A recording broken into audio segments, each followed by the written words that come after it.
police found a woman who had been violently assaulted, and she's barely alive. She was found in a dehydrated state. She had been out in the sun for several hours. She was nude from the waist down, and it appeared that she had been sexually assaulted. Eventually, she died of a stroke. Because nobody had claimed her body, she was listed on the death certificate as a 1971 Jane Doe. At that point, the case goes cold. It was really going to be difficult to try to find out who she was. Traditional DNA testing is not very efficient at identifying victims because the premise of CODIS is looking at 20 STR markers. Those are known as short tandem repeats. And then those 20 STR markers are compared to the FBI database that contains known perpetrators. But when you're looking at a victim, less than 1% of the time is your DNA in CODIS. So you're not going to be able to get that match.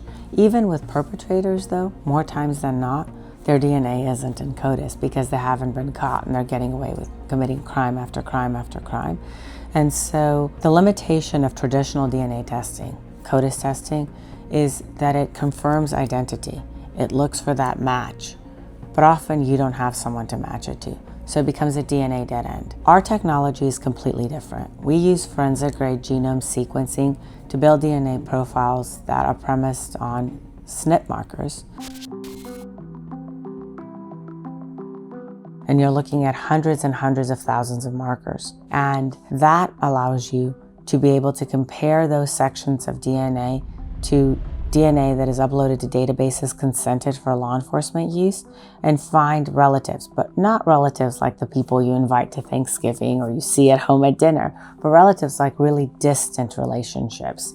And that allows us to infer someone's biogeographical ancestry, where their family has come from, where they've lived.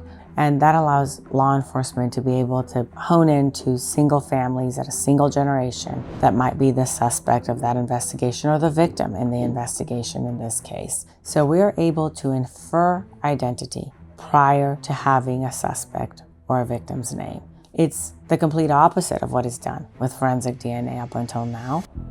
In the case of Sarah Sharkey, she was assaulted and murdered, and no one knew who she was. And in fact, she remained a Jane Doe for over a half century. Her kids had been put into foster care. They lost touch. They didn't even know if the other was alive, and it took 60 years to reunite them. It's a terrible story, and it really drives home the importance of identifying these victims early on. There are family members that need answers, in this case, her children. And even with the advent of CODIS, which came about a couple decades after her death, CODIS was insufficient in generating the lead to break open this case.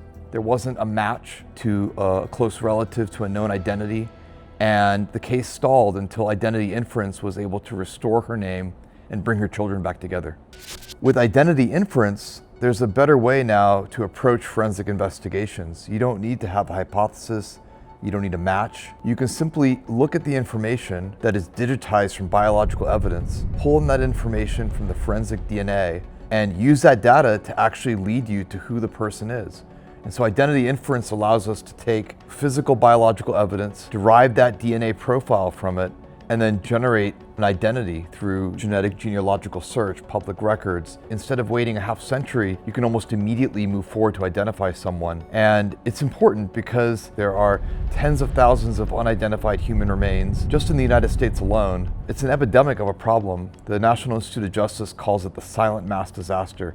So many of these cases accumulate each year, most of which never get solved. So if we're going to solve these cases at scale, make a real difference, we need to be able to solve them even if we don't have a hypothesis or a lead, and that's what identity inference gets us. If we can scale this technology for cases across the country and eventually the continent and the world, we can then envision a future in which we don't have cold cases, where people are not unidentified. It's really important to be able to identify these people, not just because you want to get them back to family and family are waiting for answers, but because you really can't work a homicide investigation until you know who the victim was.